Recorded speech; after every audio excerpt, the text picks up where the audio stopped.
Welcome to the Jeremy and Andy Talk Movies podcast. I am Jeremy. I am the Avatar version of Andy.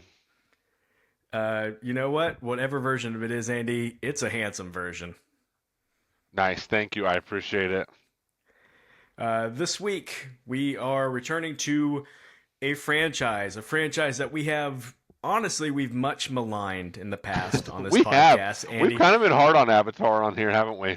We have, but I think, to be fair, almost every time it's in the context of we really like and appreciate James Cameron, and we just wish he wasn't only making Avatar movies. That is correct.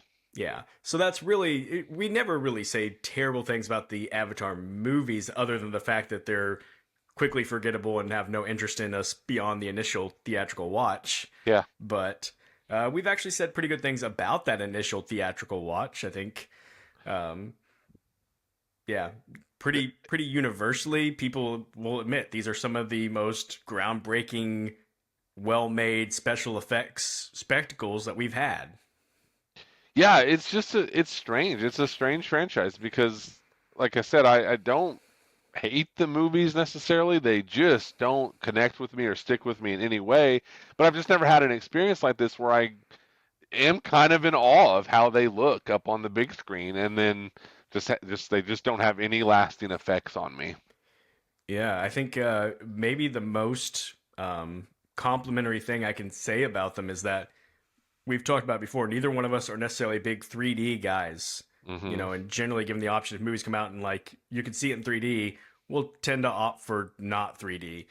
This is the only franchise where I go like, well, of course I'm going to see the 3D. I'm going to see the this format that James Cameron has mastered. So I've seen all three of these Avatar movies now in the theater in 3D. right, Yeah. yeah, same. I didn't. I will say I wanted to see this one up on the biggest screen possible on the IMAX screen, but it was selling out. Like I'm very particular about. I want to sit in the middle of the theater, and Hmm. all the seats you could just see right down the middle. All the seats were taken, and I'd have to sit like somewhere off to the side. And I was like, I just can't do that. So I chose a normal theater screen, but still in the 3D where I got to pick Gotcha. my seat. So Gotcha. yeah. All I right. did get the Yeah. IMAX this one. Well, that's good. I'm glad that Yeah. you did. Yeah. I'm going to give my laziest summary ever for this movie, Can't which wait. I think is something telling about it. Yeah. uh, and and yeah, this is literally what I wrote. I said we returned to Pandora for more bullcrap about Jake Sully and his family versus the military dude, and now there's bad Navi people too. That's That's it. maybe the greatest moment of my life is just hearing you read that description. Yeah, the only editing I did was I almost used bullcrap twice, and I was like, I guess I already said it. So, I thought you were going to say you used something more harsh than bull crap. well, I'm not going to admit that if I did on the Fair podcast. enough.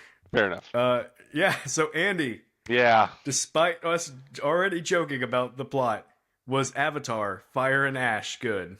No. No. I mean it. Look, we joked a few weeks ago how we could probably just record this episode before we actually saw the movie.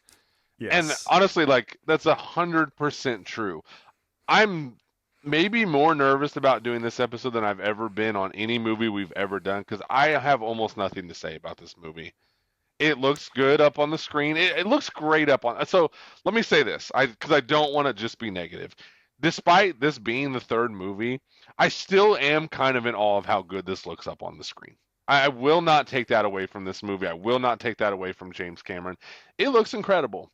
I saw it with my three college kids. You know, Molly's 20, the boys are 18, and at, I think one point or another in that movie, the 3D made us all like kind of dodge what was coming at us in the screen. And I'm 45 and my kids are 18, and 20. So I mean, like that stuff is really cool. But boy, just like with the other ones, by the time I got out to my car after this movie, I'm like, I don't know what happened. Like, where it's like someone dies in this movie and you're like, okay, like, yeah. So I don't even know what to say. I don't want to say it's bad, but forgettable maybe is the right word. I don't know. What word do you have? That's a perfect word for it. It yeah, it goes right along with the first two. Yeah. And that was always the criticism of the first two is like, I don't really care about the story. So once we get away from the initial spectacle, like, why would I ever want to rewatch this or care about this movie again? And Yeah. this movie, here's the big problem with this movie. It's the thing that we could have seen coming is that the first one comes out in 2009. And when it comes out, it's like, wow, I've never seen anything like this. And it makes a gajillion dollars. Hmm. And then the sequel comes out in 2022. It's 13, it's really like 13 and a half years later. And That's by that point, crazy. it's like, wow, they really like took it up a notch and they're doing things I never thought you could do. And it's that much more impressive. And then this one comes out 3 years later and it's kind of like, nah, I just kind of saw this. Yeah. They didn't, like, not that I want them to keep waiting and then make Avatar movies, but they But maybe that definitely is didn't the way to. to. Yeah, they definitely did to at this point. Like, the spectacle was still a spectacle. It didn't feel surprisingly new this time. Yeah. And so it's like already the good part was worn off on me. And Yeah. I'm just left with like, oh, so I'm watching a story. And you're right. They really think that people remember the story because, man, they just throw you right back in and start referencing things that happened in the previous movie. And I'm Like like, who? and here's the thing. Like, I think I'm pretty good. I think I'm in the upper percentage of people at remembering movies. Like if Hmm. somebody's gonna watch a movie and remember it, it's gonna be someone like me. Is what I feel. Right. And yet no, like there were things happening, and I'm kind of like, yeah, I kind of remember that happening, or oh yeah, there's something about that. But man, they just keep going with it, and I'm like, yeah, nope, I don't remember, and I don't care. Yeah, I think maybe a good way to describe it, like if these movies were as good as James Cameron thinks they are, these would be the greatest movies in history. That's yeah. I mean, this I mean, dude is so in love with his own his own work. yes. And he obviously like that is how he feels about him. Otherwise he wouldn't spend the entire last act of Third of his his career life. doing it. Yeah, it's crazy. And maybe that's part of the problem too, is you're watching this, or I was, and I'm almost like I'm angry because I'm like James Cameron. So like as you know, like behind the scenes, like I'm on vacation right now from work. I got like this long vacation.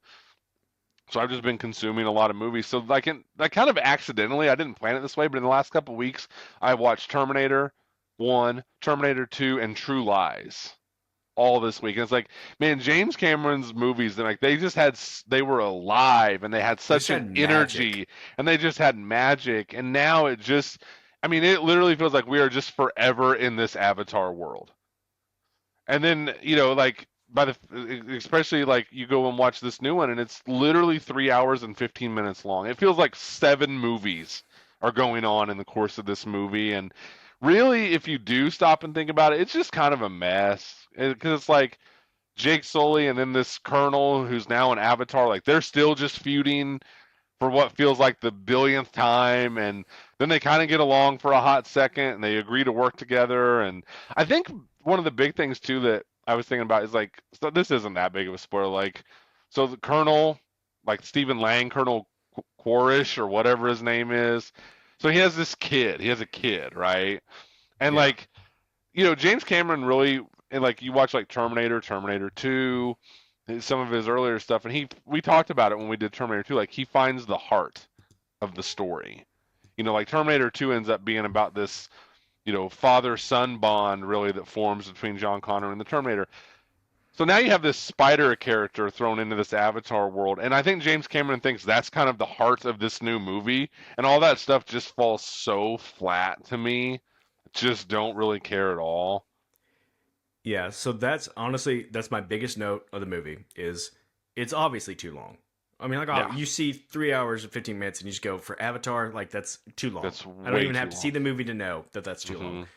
And I walked out and I was talking to my brother about it because I went and saw it with my brother, and I said it felt like such an easy fix to me because if I was there giving James Cameron notes because I'm sure he'd love my notes, Yeah, uh, I would be like, dude, cut out Spider and his entire storyline.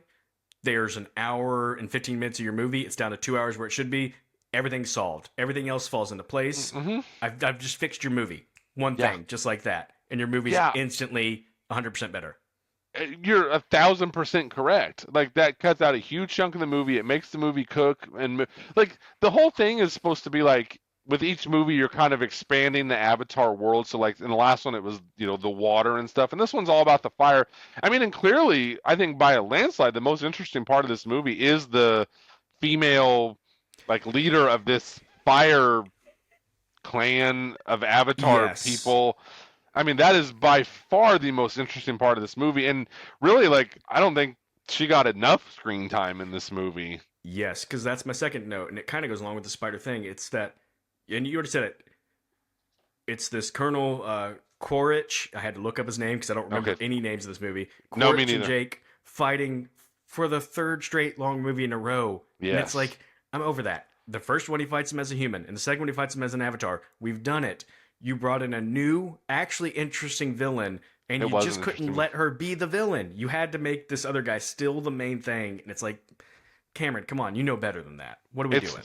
it's now three-hour long movies of Sully and Colonel Quaritch. Colonel Q fighting each other. It's just too much. It's too much, man. Yeah. And how particular do you want to be about spoilers? Do you want to save Let's go ahead anything and do it. or? Let's just say spoilers right now because I don't want to. Yeah, I because I just want don't to really talk. care. It's Yeah. so annoying to me that they don't actually show the Quaritch character die at the end of the movie. So he Oh, you know he he's coming clearly left back. himself a huge opening for him to just come right back. And I'm like, dude, do not make me sit through a fourth movie of these guys fighting. And then just No. all their dialogue, so because it's just Quaritch going, Sully, you betrayed the uniform, you're not worthy, and it's just like, and then Sully just comes back, oh no, you don't understand. There's this whole world out here that you, and it's like I just feel like they've had that same conversation 600 times. Yeah. It's Yeah. like everyone in this universe has a gun or a spear or a bow and arrow or a bomb or a weapon or something. Yet these two clowns can't manage to kill each other. Right. Ugh. Uh, yeah. And then even like you got the like spearfishing guy, the whaler guy from the second movie, who I thought died, but I guess just got his arm chopped off, so he's got a mechanical arm Apparently. now. And it's like, let's just run that character back exactly the same It's on exactly the repeat. same. He's changed in no way. He's learned nothing. No And character arc, nothing. yes, and the same progression is going to happen to him. He's going to Yeah. torture these whales. He's going to go out to hunt them. They're going to He's gonna finally get fight back and take him out. overconfident. Yeah. Yeah, It, it's it's it's kind of just getting annoying at this point. yeah, yeah. I mean, I cannot believe. So, for those who don't know, which would be most people who don't bother to go on IMDb and read trivia, normal, healthy people, uh, that the way James Cameron planned out his 5 Avatar movies, or at least the 4 after the first one, was he got a group of writers in a room, 4 writers, and they all worked together to plan out the 4 movies and like figure them out scene by scene. And then he assigned a writer each movie. And he did it that way because he said he knew if he assigned them the movie first, they wouldn't pay attention to the planning of the whole big picture. And so he thought there was like this genius plan to make them all invest in the big picture and then all write their part. And I'm like, okay, that's interesting. But then I sit there and go, the whole time I'm watching, you're telling me a room full of writers all agreed to all of this crap? Yeah. This is what we, and you know what? It just goes to show that's why usually writing by committee doesn't work. Mhm. Like get Yeah. me one just good writer trying to tell a good story. Yeah. And it's so frustrating because like this is a unique, interesting, nice to look at, like visually pleasing world to immerse yourself into, and we kind of just keep getting the same repetitive stuff. And it's like we're talking about like you're talking about with this dude that comes back who we thought died in the second one. And I said, yeah, he has no character arc, nothing. Nobody does. Everybody's just the No. same in every movie. Like I like Sully and Natiri, his wife. I was like, I just feel like they just have the same conversation over and over, and like she rags on him for like, oh, you're too hard on the children. No, they have to learn, and it's like I just feel like that's all they talk about, and they just have the same conversation over and over, just on repeat. Yeah. If there was anything that they really hammered on more in this one, because this movie is really it's a big time like environmental message movie. Now you can watch it without really caring about that. At least I felt like that way about the first two. This one was like all right, James, you're starting to beat me over the head a little bit with like the environmental thing, but it also just it veers so hard into corny a lot Yeah. in this movie. And you're going to get that sometimes with like a weird sci-fi alien film that's also kind of being a family movie. Like it's gonna be hard not to be cheesy at times, but this one I just felt like there was a lot of really cringy, cheesy stuff. I mean, you got like whole conversations with these whale creatures where they're just having conversations. You've got the whole the scene where I'm gonna mess things up because I can't remember. I can't remember what do they call the like the godmother of the planet or Uh, whatever. uh, uh, uh, Awa, Awa or something like that. Yeah, and they plug their Awa. But then there's little. also like the Great Mother. Are they two different I think it's the things? same thing. Okay. I don't know, but they Yeah, I don't plug know either. into it, and then three of them are plugged in together, helping each other, helping the main girl get to it, and then you like they finally get through the glow, and it's just this giant face turning towards them, and I'm like, Yeah, it's rough. what? And then you can in the distance, if you really looked, if you really squinted, uh, you could you could actually see someone jumping a shark over her face. No, I'm just kidding. You just had to look really closely. Yeah, I was like, Yeah, I was like, did they? This is really they didn't have an idea. They're like, and they get there, and what do they see? a A big giant giant glowing plane like face. just like, Like, oh my gosh, yeah, and it's yeah, it's rough. And then the other thing that stuck out too, like the dialogue. Like at the beginning, I felt like they were like, "Hey, like, how did the teenage?" Like I felt like they said "bro" like 75 times in the first like 25 minutes of this movie. It's like, was that just Cameron trying to sound like youthful and cool? Like, did you yeah, notice that? Like probably. they're like, "Bro, bro, They, bro." Everyone just throwing so many bros.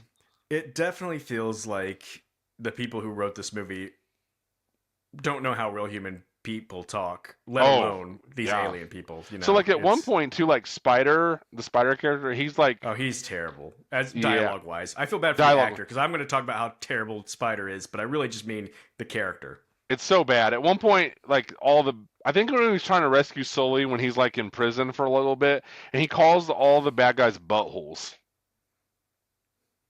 And then I was Yep. like, wow, this movie cost $450 million, and Cameron spent the last 25 years of his life, and we have a character on screen calling these like military bad guys buttholes. Yeah. And that was when I was just kind of like, ugh. Yeah. And there's a lot of lazy storytelling in this movie, and maybe Hmm. none more so in that like it's breakout of Jake Sully from so he gets captured, little Yeah, explaining where we are in the story. He gets captured, he gets taken back to they're basically building a city now, all the humans, this giant yeah, mechanical city, and he gets broken out by a combination of Spider, who escapes his room super easily, of course. yeah.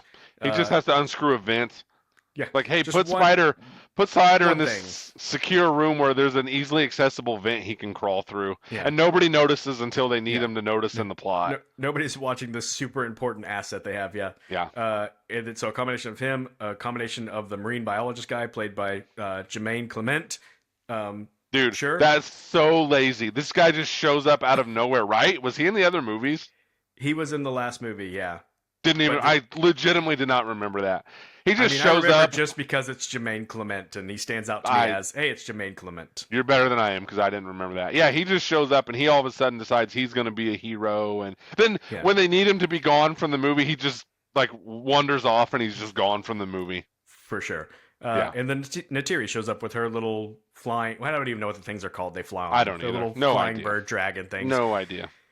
But she's being chased by, I mean, like the human characters, by the bad, fire and ash Navi people, whatever they are, and then she gets Jake, and she flies off, and they just cut to okay, they're going back, and I'm like, whoa, Ugh, okay, literally nobody chased her, nobody saw her, like she was having to lay low because so many people are after her. She picks him up, flies off, nothing. Why? yeah, Because they can't explain how you get out of that, so we're yeah. just cut away. So we just Just cut away. lazy, They're just yeah, back. lazy They're back in storytelling. the ocean area. Yeah. Oh, Yeah, it's and so so lazy. another thing that was super annoying about me about this movie to me is just like anything can just happen to anybody at any time. Like Hey, like, so this big thing they really are stuck on in like the first hour of the movie is that Spider can't breathe because he's a human without his mask, and his battery keeps running out, which makes him look like an idiot, first of all. And then all of a sudden it's just like, oh, I don't know, we just stick our little tail thingamajiggies into the ground and pray to AWOL, and then Spider can just breathe the air. Yeah. And then they're just like, oh yeah, like something merged with his molecular structure, and you're just like, this is just mumbo jumbo. Oh, it's so much mumbo jumbo. It's just mumbo jumbo. So It much. means nothing. Uh, we need to talk a little bit about that scene, and I don't know how to talk about it comfortably. So Okay. I'm just gonna Let's say get it. uncomfortable, Jeremy. Let's get uncomfortable. In that scene, is James Cameron and the filmmakers just so oblivious, or was it intentional that the Kiri character, the like really hippie daughter character who does that, who attaches her little braid into the ground, starts praying and connecting him to it, and she's like starts writhing and moaning, and it was There's a very lot of like gyrating. it was like, is this supposed to be sexual? Because like are the filmmakers so oblivious? They're like, oh, she's just in this trance, and I'm like, this is gonna be memed. It's gonna be memed to death, I and I don't know. I literally was like, I don't know if they mean to do this or they're not meaning to do this. I don't know if h- this h- is supposed to be happening or not supposed to be happening. how about we put it this way? I was probably more uncomfortable watching that scene with Molly than I was watching the movie Honora with Molly. Yeah, If there you that go. if that explains how cringy it is. That is a great way to express how awkward that is, and it was, and it's really long. It's a Yeah, really long scene. there's a I mean, it's lot three of hours, 15 minutes. All the scenes are really long, but there's a lot of the like the movement and the moaning going on.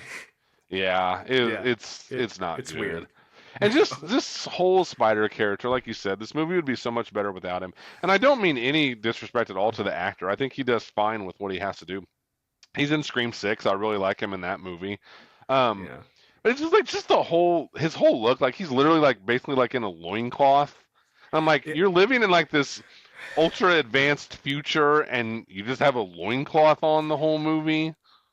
yeah. I mean, it's literally like somebody watched the first Avatar and said, "You know what this movie is missing? It's missing Tarzan. Yeah. We Literally, just need that's to what put a he is. Tarzan character into Avatar because that's what he is." Yeah, that's what he is. And it's like his defense against these Navi people that are like twice his size and like 10 times his strength is he just like growls at them. Like he hisses like slash growls at them. And then I guess we're supposed to be interested in basically kind of like this love story between Spider and whatever the Kiri. Nav yeah, Kiri.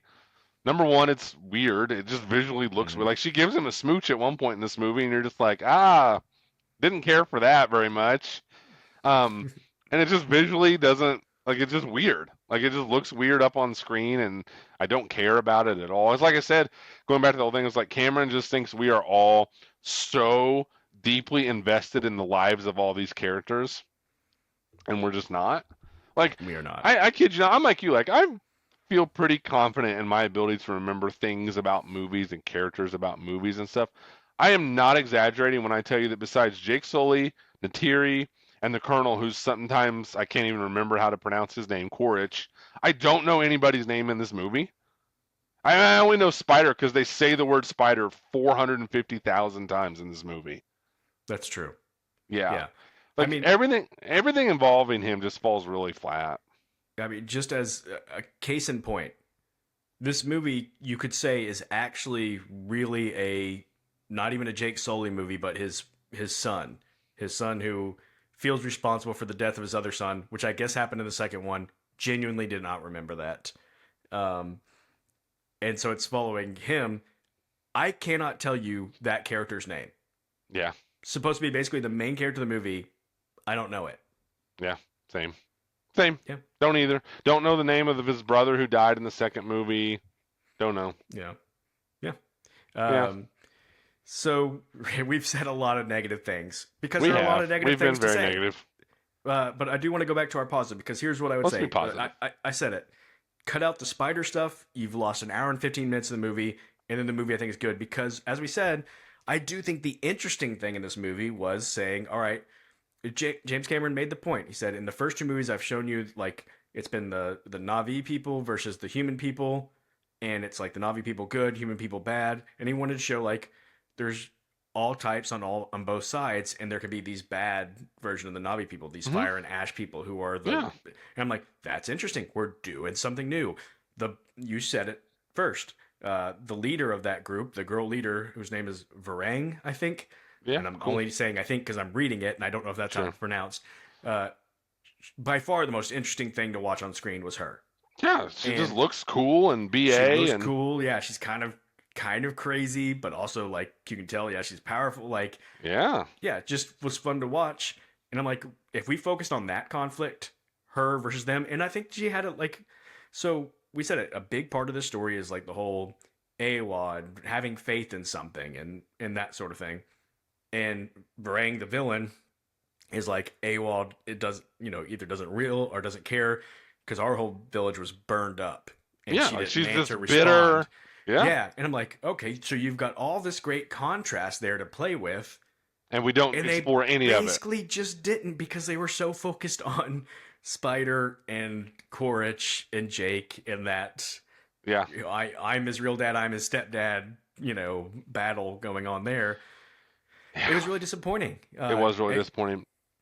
Yeah, like honestly, I'm trying to remember. I guess there is kind of a big confrontation with Varang at the end, but by the time they get to it, it doesn't even feel like a big confrontation because they've kind of sidelined her at They've that point. sidelined her, and there's just so much other stuff going on. There's the whale type things, and the Again, humans. again, it was the Again, we climax of the already had second that in the one. second movie. Yeah, it just felt like it just felt like deleted scenes from the second one. Yeah, That's what it felt like. it Yeah, did. and then like you said, like by the time we get to her, it's just like I don't care. And then they kind of go back to the Sully Quaritch stuff, which just felt like I said, like round 37 of that fight. Where really the cool thing is just like it is kind of BA when when the Varang and Interior are, hissing and growling at each other. You're like, okay, kind of these two BA Navi women leader, like kind of you get like your Kill Bill type thing, like the women and stuff, and it's kind of cool, but we just don't explore any of it. Because Yeah, yeah, because Cameron's like, no, I want to have more of these whales leaping out of the water onto ships, which, like I said, all just feels like deleted scenes from the second movie. yeah, and the message is always. I mean, like we know how it's going to end because the message is always to be like nature is going to win against you know Technology. technology. Yeah. So and that's always what happens. So just like when it looks all hope is lost, nature's going to provide some weird fish, squid, shark things to take them That all out. that was incredibly lazy. Where it was like they finally, what do they do? They finally like get to talk to the great mother or whatever, and it's like, Yeah. hey, don't worry, I got this. So yeah, I was like, okay, maybe like this huge face we saw in the ocean, maybe like it's going to emerge as like some full-bodied being, and that maybe will look cool visually. No, it's just like some more fish from deeper in the ocean emerged. I was like, oh, that was like your big plan? Yeah. And then, like, I was just so annoyed by that ending battle with Sully and Quaritch because, like I said, none of it Yeah. just felt like a deleted scene from the second one. And then we just have to make sure we don't show him actually die, so he can just come right back in the fourth movie. Yep.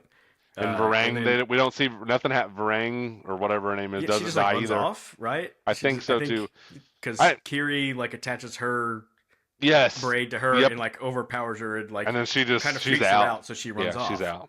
Yeah. Uh, sure to come back because people come back in this one. Uh, but even the whole Kiri storyline was kind of like for a while it was like the the thing was rejecting her, like where they plug in Mm-hmm. to communicate with Awa, and the guy said if you connect again, you could die, You could especially if it's die. underwater. And so like, they're building this whole thing up. It's like she won't connect, and then she connects in the final battle, and then I guess it's because the other two connected with her. It's just like And not a problem anymore. And you're like, okay, well you built this up, and it's gonna be like, okay, so she's making a sacrifice. She knows it's gonna kill her, but she's got to make this one last appeal. That's something. No, it's not no, anything. and that goes back to my whole thing where like anyone can just kind of do whatever the plot needs them to do. Yeah, Like we haven't established ever that Spider can link up to this stuff really until earlier. I don't know. Everything just kind of comes out of nowhere, and it just kind of felt like I don't know. Just have it so where now Spider can do this thing, and it's like oh okay, so now Spider can just do this thing. yeah. Yeah, Uh, and then like we get these scenes where like there's a like the ocean Navi, like that one lady's pregnant and she Mm. gets stabbed and then she has to give birth, and I don't know if we were meant to, like, that was supposed to be some big emotional moment, but that meant nothing. I was just like, I think I kind of remember this person from the second movie. Then I was super bummed to find out that's Kate Winslet playing that character.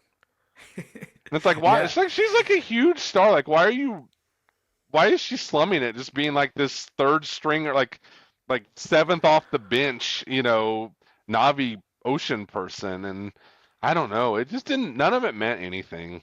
No. Well, hey, at least Kate Winslet got to set a world record for longest, She held her breath for yeah, holding her breath 8 minutes underwater for a or scene. something. That sounds totally made up. Passed. You know who she passed?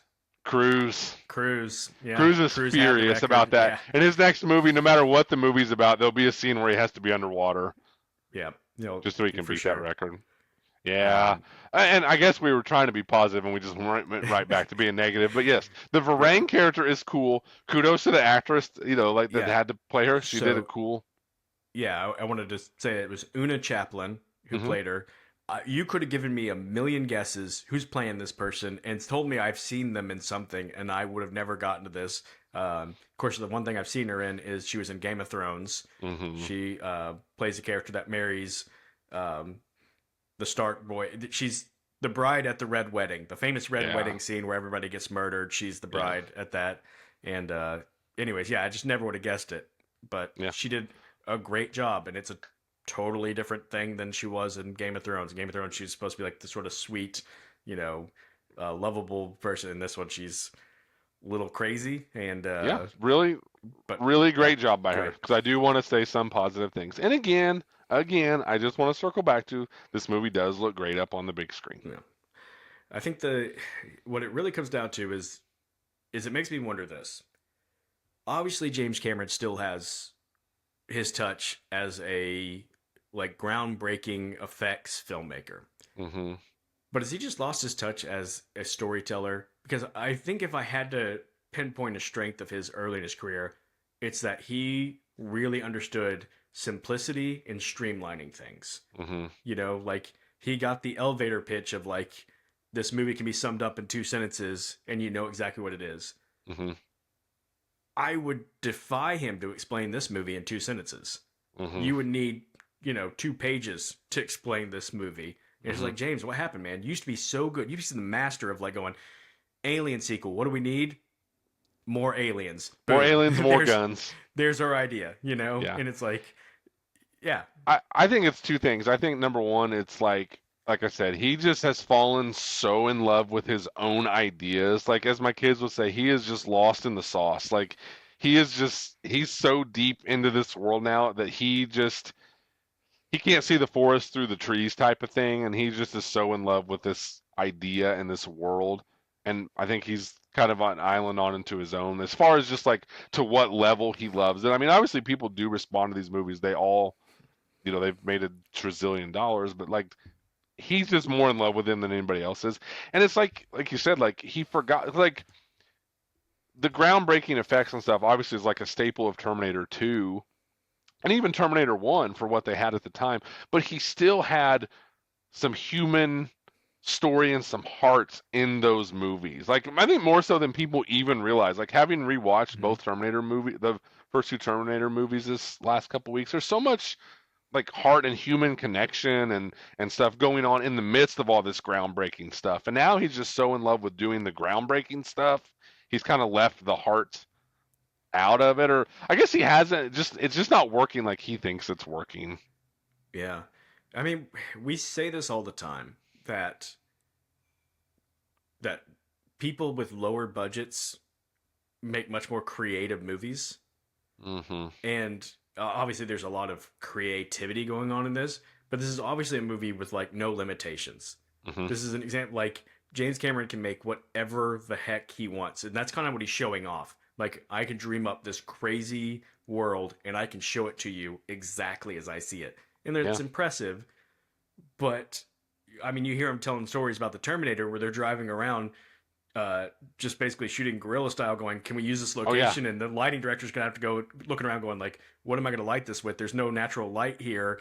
Like, and that's creating the Terminator. That's what they Yeah. have. they had to be creative. In this Yeah. one, he's not being forced to like be creative in that way Hmm. at all because he can just create everything. If I've said it once, I've said it a million times. I long for the days where movies couldn't do everything. Hmm. And Yeah. this may be like to steal from the rewatchables, like this just may be Apex Mountain of we can just literally do anything. There are no limitations to what we can do.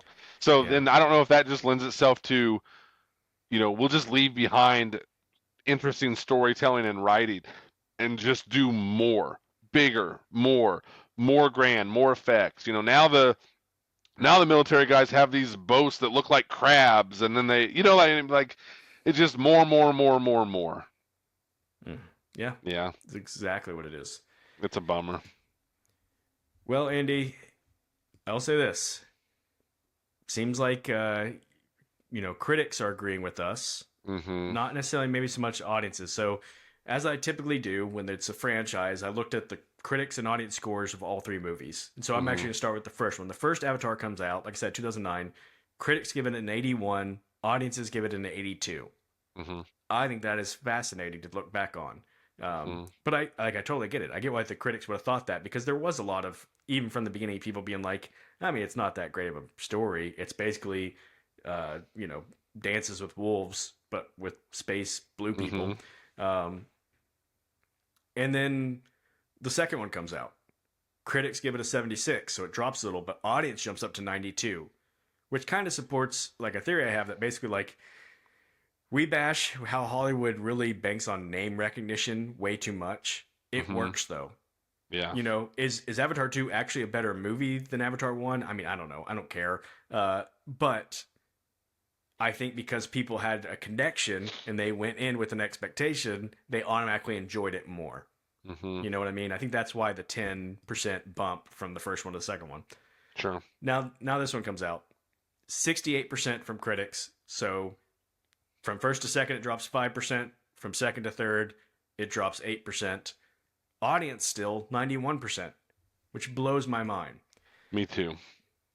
So it's dropping kind of steadily critically. All the critics are getting a little tired of it, just like we are. Uh, Audiences don't seem to be, except for, as I'm going to ask you about in a moment, uh, except for maybe the box office might be saying something else, at least domestically. This movie had a ridiculous budget, though. Andy, did you Yeah. see the budget? 450? Well, I saw 400, but once you're above Yeah. 400, 450, why not? Yeah. What an insane budget. I mean, it makes sense though. You're watching 3 hours and 15 minutes of all special effects Nothing bonanza. but Like, special effects. yeah, Yeah. It's crazy. yeah. You want to tell us about how it's done at the box office? I'd be happy to. So I think worldwide, I think it hit like 350 or 360 somewhere in there. But the interesting thing was that in the US it opened to $88 million. And I don't want to sit here and act like $88 million is some kind of big disappointment or something, but it's not this, like I think the second one I think opened to over $100 million, I think. Um, but what the success has been for the last two Avatar movies is their staying power. Because the other two would open right before Christmas too, and they'd have a good opening weekend, and then they would just dominate over the Christmas and New Year holiday. So, I know I say this a lot, but what's really going to be telling is just to see what kind of staying power it has. But I did read a few things like the Hollywood Reporter and stuff that were like, Avatar opened to $88 million in the U.S., which isn't quite what they were hoping for. They were kind of assuming just over $100 million opening. Yeah, I mean, just for comparison, not saying it's apples to apples, but for comparison, Zootopia 2 came out just a few weeks ago. Hmm. It opened to 158 million in just Hmm. America, Yeah. 559 million worldwide. Yeah. I think Avatar's operating in a world where they're looking for those kind of numbers. Hmm. So when you're I would thinking agree. those kind of numbers, the numbers we just gave you, you could see why that might be a little disappointing. Yeah. So not a bad start again. I don't want to sit there and be like, oh, just a mere $88 million, but the really big thing is going to be what kind of staying power this has. I think the first Avatar, it opened like the weekend before Christmas also, and had like a 70 something million dollar opening. But then it was number one at the box office for the next 7 weeks. Number one for 7 straight weeks. That is Yeah. really impressive. Like, say It what you will is. about this franchise, that is impressive.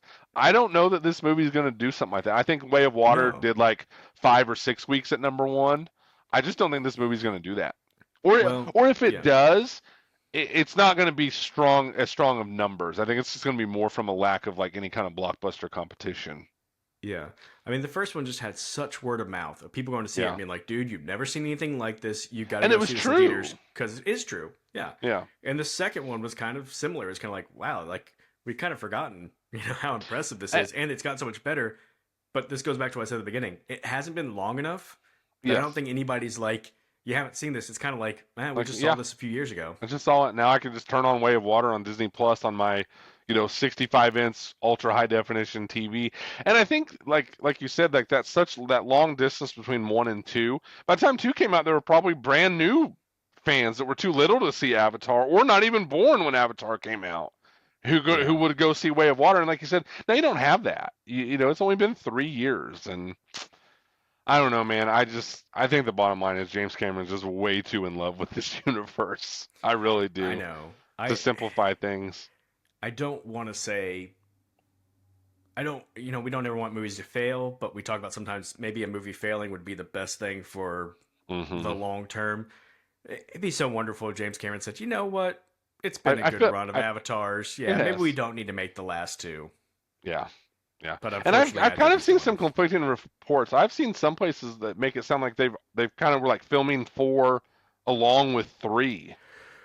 Well, I know the thing that I read, and so who knows if this is even true, is that James Cameron was making two the determiner for if there was going to be four and five. Hmm. Because he wrote two and three to kind of be like a pairing.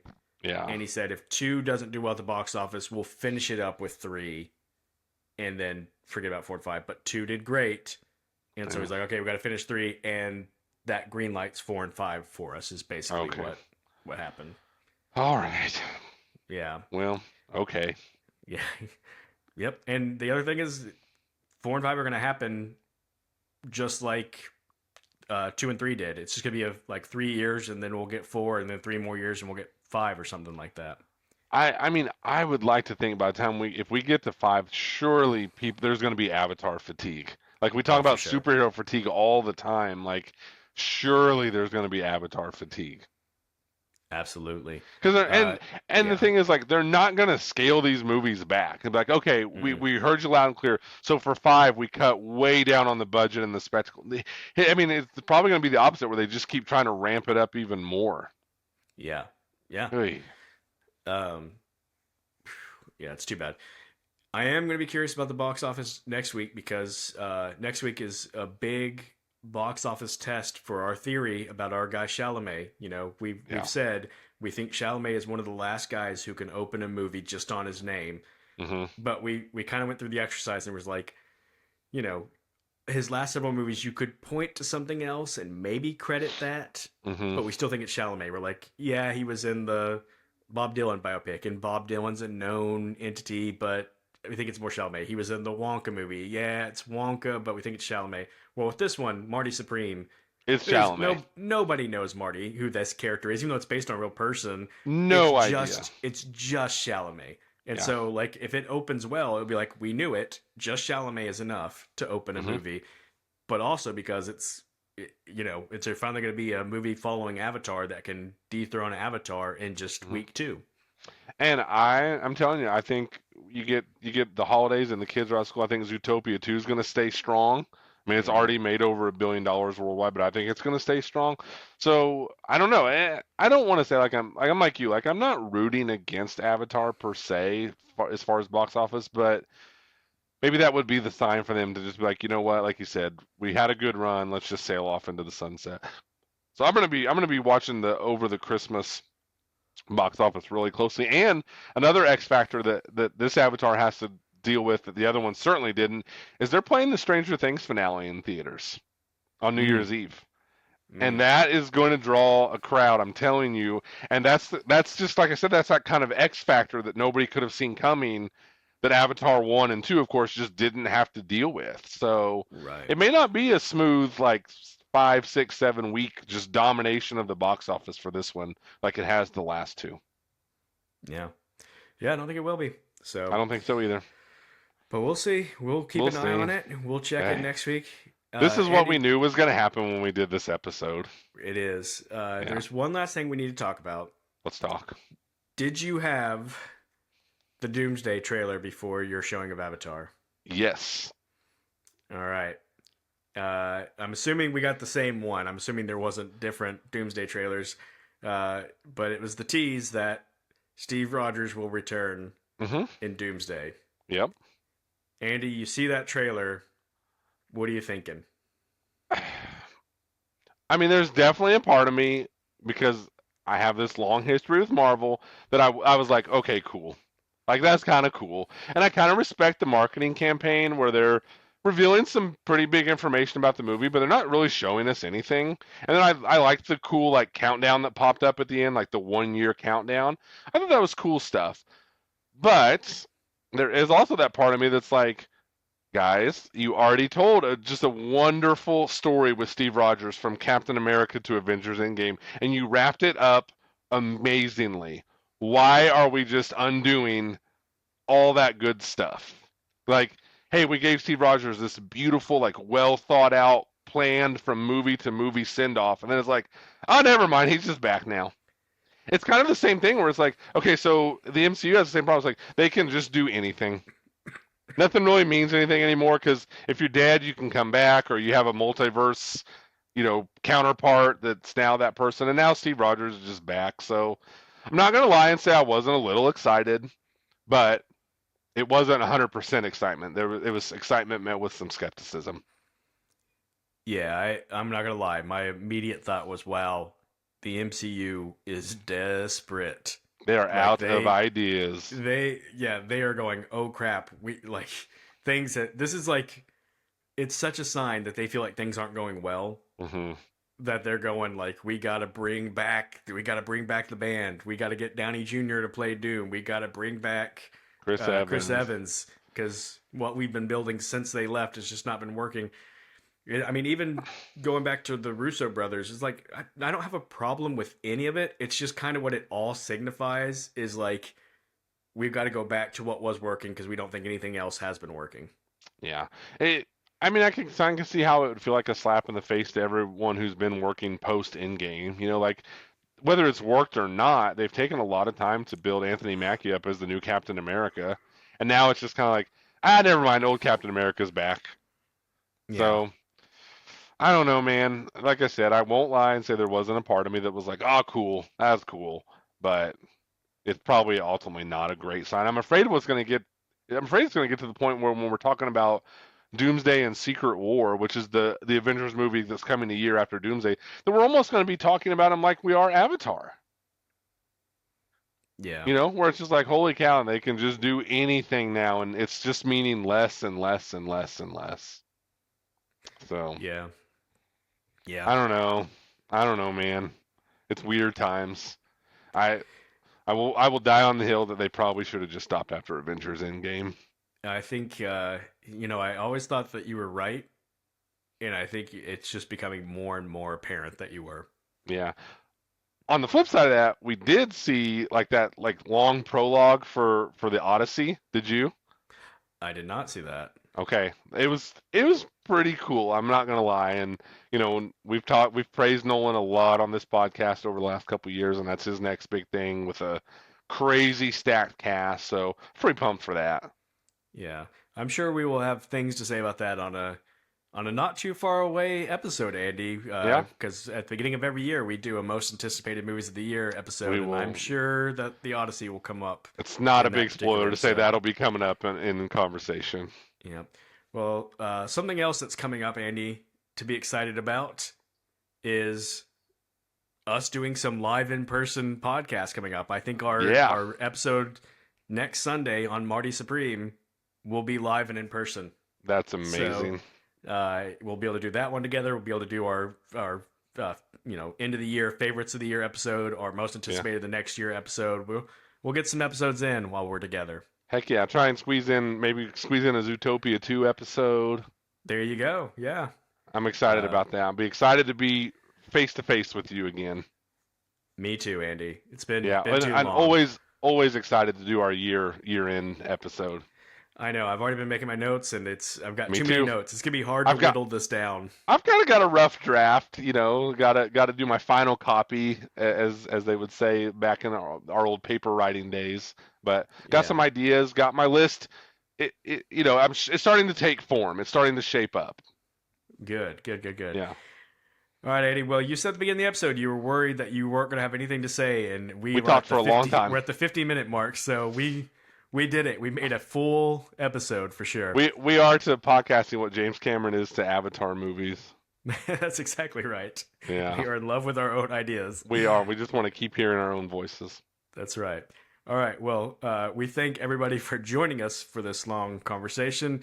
Please let us know what you think about Avatar. I would actually love to hear the counterpoint. Somebody tell me that too. they love the movie and they think we're just missing it and why they love it. I want to hear someone say this is the best movie of the year, Yeah. and tell me why. That Spider's their favorite character, and if they got rid of everything else, then it would be a better movie. Just make a spider movie. Yeah, exactly. called Monkey Boy. Monkey Boy. They say Monkey They Boy also so said many that times. a lot. They Yes. said that a lot. All right. Well, thank you for joining us. We will see you guys next week. See you soon.